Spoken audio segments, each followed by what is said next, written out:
I'm 82 years old. I'm saying that out loud because it still surprises me that I made it this far, and because the number itself carries a weight I didn't understand when I was younger.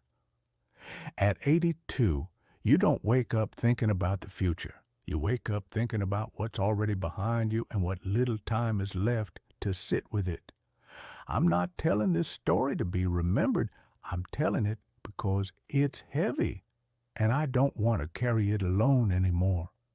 Most mornings now are quiet, not the peaceful kind of quiet people talk about, but the empty kind, the kind that reminds you who isn't here.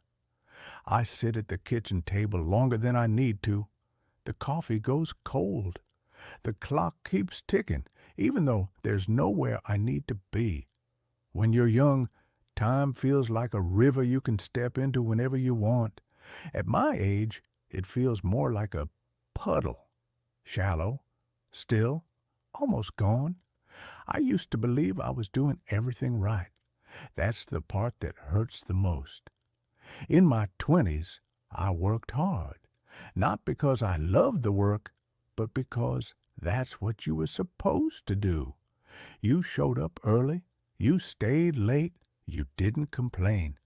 I told myself I was building something, a life, a future, security. I got married young.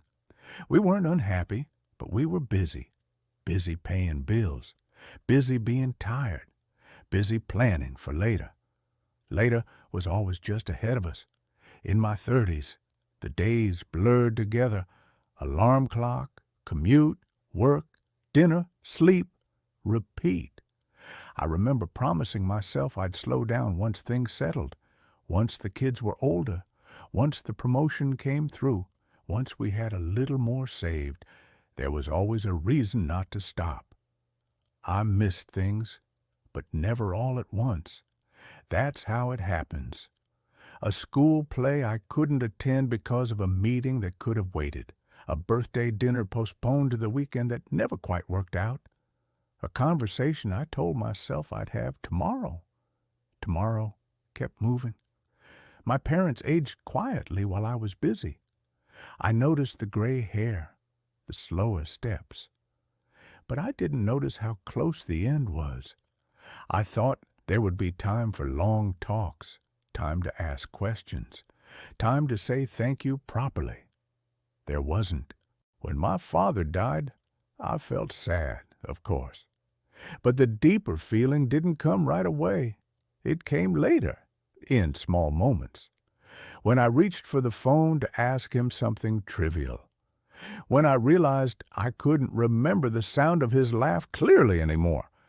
That's when I learned grief doesn't arrive all at once. It leaks in.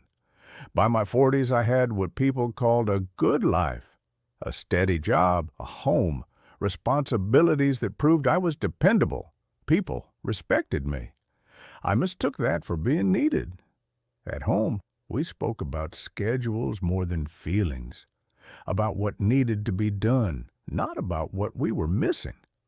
Love didn't disappear suddenly, it thinned out. Like a photo left in the sun too long, we assumed it would always be there. In my 50s, my body started reminding me I wasn't in charge. A stiff back in the mornings. A doctor's visit that felt more serious than the last. I promised myself I'd make changes, spend more time at home, call people back sooner. I didn't. I thought awareness was the same as action. It isn't. The turning point didn't come with drama. It came with a hospital room that smelled like disinfectant and fear.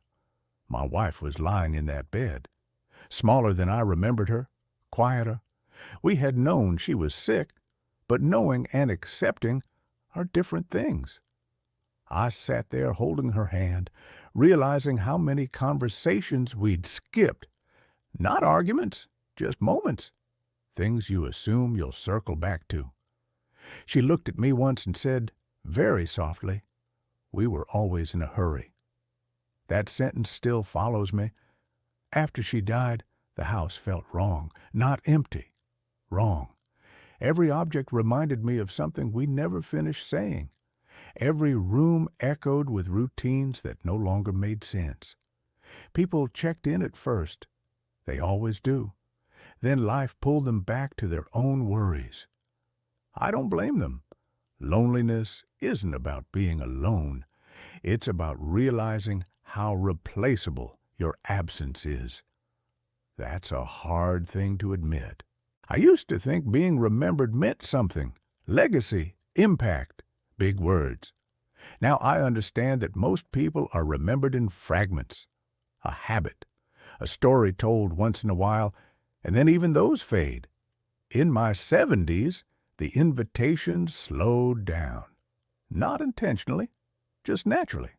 Friends passed away. Others moved closer to their children. Some simply drifted. I started talking to myself more, out loud sometimes, not because I was losing my mind, but because silence can feel like pressure. Looking back, I don't regret working hard. I regret assuming work was proof of love.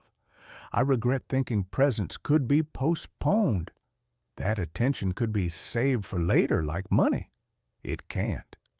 You don't feel the cost while you're paying it. You feel it when the account is empty. There are things I can never fix now, words that will never be heard, apologies that arrived too late. I can't go back and sit longer at the dinner table. I can't choose differently on a random Tuesday in 1989. That door is closed. At my age, you stop imagining alternate lives. Not because you don't want to, but because it hurts too much. So I sit with what is. Some days I feel grateful. I had love.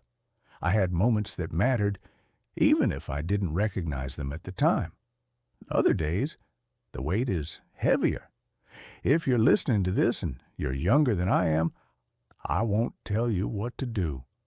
I don't believe in instructions anymore. I'll just tell you what surprised me. What mattered at the end wasn't how responsible I was, or how reliable, or how often I put duty ahead of rest. What mattered were the small, ordinary moments I treated as disposable, the quiet conversations, the unplanned afternoons, the times someone wanted my attention and I thought I'd give it later. Later is a fragile thing. I used to believe love was something that waited patiently, that it understood delays. It doesn't. It needs showing up again and again, even when it's inconvenient, especially then. I wish I had been less impressive and more present, less busy and more available. I wish I had listened without checking the time, stayed a little longer, asked one more question. These aren't dramatic regrets. They're simple ones. That's why they hurt. Now, my days are slower, sometimes painfully so, but they're also clearer. I notice things I rushed past before. Light on the wall, the sound of someone laughing outside.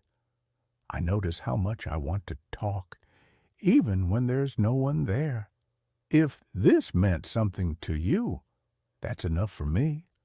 I don't need agreement. I just needed to say it while I still could. I don't have many years left. I know that. I'm not afraid of dying anymore. I'm afraid of all the things I thought could wait. When the end comes, it won't ask how productive I was. It won't care how often I stayed late. It will only leave me with what I held on to and what I let slip away. Tonight, I'll sit at the table again. The coffee will go cold. The clock will keep ticking. And I'll remember